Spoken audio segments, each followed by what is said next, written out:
Welcome back to the So What podcast, where we do not just talk about deep things, we answer the real question. So what? Today we are getting into something that people throw around a lot, misunderstand often, and almost never break down in a practical way. That subject is etheric programming. Now for some people, that phrase sounds mystical. For others, it sounds spooky. For some, it sounds like pure nonsense. And for others, it feels very real, but they do not quite have the language to explain it. So today we are going to do 4 things. First, we're going to talk about what people say etheric programming is. Second, we're going to talk about what it really is. Third, we're going to talk about how you see it in relationships and everyday life. And finally, we are going to get to the only question that matters. So, what do we do about it? Let us begin. When people hear the phrase etheric programming, they usually go in one of a few directions. Some people think it means spiritual attack. Some think it means unseen energetic cords. Some think it means trauma stored in the body. Some think it means unconscious beliefs running in the background. Some think it means social conditioning. And some think it means manipulation happening through media, religion, relationships, culture, or even family systems. And honestly, pieces of all of that are trying to point to the same thing. A lot of spiritual communities describe reality as more than just physical. In my book, The Inner Framework, it explains how reality is framed through physical, mental, and spiritual planes.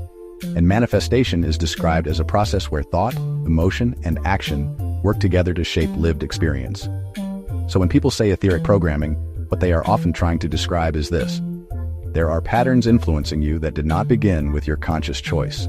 They are beneath the surface. They affect how you feel, what you expect, what you attract, what you tolerate, and how you interpret reality. That is what most people are trying to point to. But the problem is the phrase can become too vague, too dramatic, too mystical, too easy to use without responsibility. So let us clean it up. Here is the grounded version. Etheric programming is subtle conditioning that lives below ordinary awareness and shapes perception, emotion, behavior, and relationship patterns. That is it. Now, if you want the spiritual language, you can say it lives in the energetic field. If you want the psychological language, you can say it lives in conditioning, patterning, and subconscious imprint. If you want the practical language, you can say it is the script running in the background. It is the part of you that reacts before you think. It is the part of you that keeps choosing familiar pain over unfamiliar peace. It is the part of you that says, this is just how I am, when really this is just what you were trained into. In my book, I lay out how most people are living from unconscious thought patterns, emotional conditioning, and inherited beliefs. Until those inner structures are brought into awareness and intentionally aligned, they continue shaping the reality a person experiences every day. So etheric programming is not just some invisible force out there. A lot of the time it is. Your nervous system memorizing chaos, your mind normalizing fear, your heart expecting abandonment, your identity adapting to survive, your perception filtering reality through old pain. In that sense, etheric programming is not only mystical, it is relational. It is emotional, it is behavioral, it is embodied, it is what happens when repeated experiences become internal law. And once internal law is formed, you stop needing an external controller. You start self-enforcing the pattern. That is when programming becomes powerful. This is where it gets real. You want to know where etheric programming is easiest to spot? Relationships. Because relationships expose hidden code. A person can say they are healed, aware, evolved, awakened, and aligned.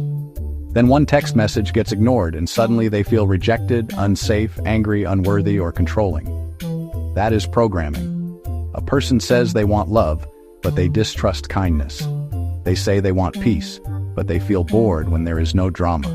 They say they want honesty, but they avoid truth because truth would require change. That is programming. Here is what it can look like in everyday relationship dynamics. You keep attracting the same type of person. Different face, same lesson. Different body, same wound. That usually means the pattern is internal before it is external. You confuse intensity with intimacy. If it feels strong, consuming, chaotic, obsessive, or unstable, you call it love. Why? Because your system was trained to associate activation with connection. You over-explain yourself to be understood. That can come from early conditioning that taught you your natural expression was not enough. You abandon yourself before anyone else can. People-pleasing, shape-shifting, shrinking, overgiving. That is programming built around survival. You interpret neutrality as rejection. Someone is quiet, and your mind fills in the rest. Now you are reacting to a story, not reality.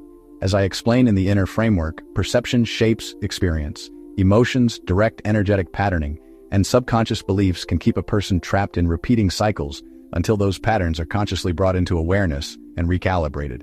So etheric programming in relationships is often not some mysterious curse. It is old code looking for confirmation. Now let us make it even more practical. Etheric programming shows up in everyday life when your inner pattern keeps creating the same outer friction. It can look like procrastinating on what matters most, feeling guilty when resting, needing external validation before making a move, fearing visibility, shrinking success so others stay comfortable, assuming the worst before evidence arrives, calling your intuition fear, calling your fear intuition, staying spiritually entertained but practically unchanged. One of the strongest themes in the inner framework is that insight without action creates stagnation. I repeatedly warn against staying in theory, relying on affirmations alone, or using spiritual language without embodied practice and real-world alignment.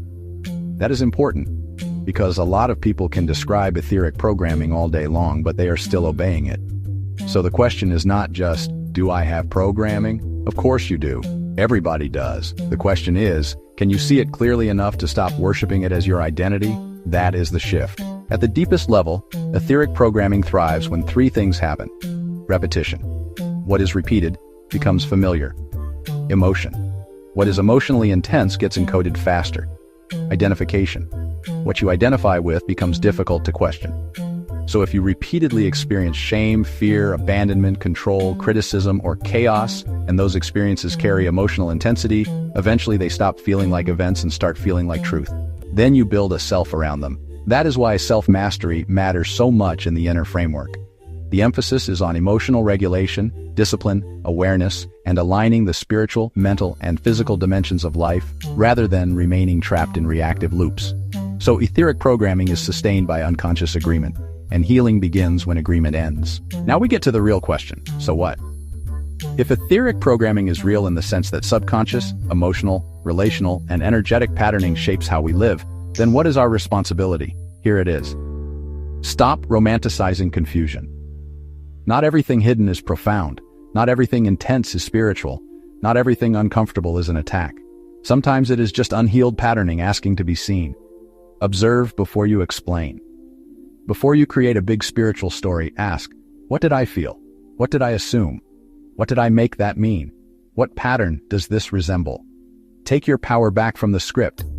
You are not required to keep obeying what survival taught you. Reprogram through repetition. If programming was built through repetition, it is undone through repetition too. New thought, new choice, new emotional response, new boundary, new standard. Again and again, until the new pattern becomes natural. Align all three levels. In the inner framework, I make it clear that real change happens when spiritual alignment, mental clarity, and physical action are brought into sync, not one without the others. So the call to action is not just to think better, it is to become aware spiritually, become honest mentally, and become disciplined physically. Practice relational truth. Your healing is incomplete if it only works in isolation. Can you stay grounded in conflict? Can you tell the truth without attack? Can you receive love without suspicion?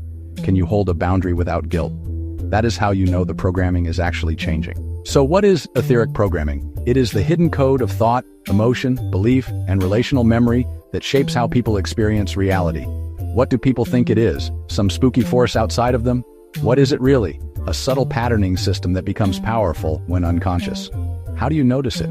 In your triggers, in your relationships, in your repeated choices, in the gap between what you say you want and what you keep creating. And the so what? Your work is not to fear the programming. Your work is to see it, question it, and outgrow it. Because once you can witness the script, you are no longer trapped inside the role. And that is where freedom begins. This is the So What Podcast, and I am the answer. Until next time, stay clear, stay grounded, and ask the only question that turns knowledge into transformation. So what?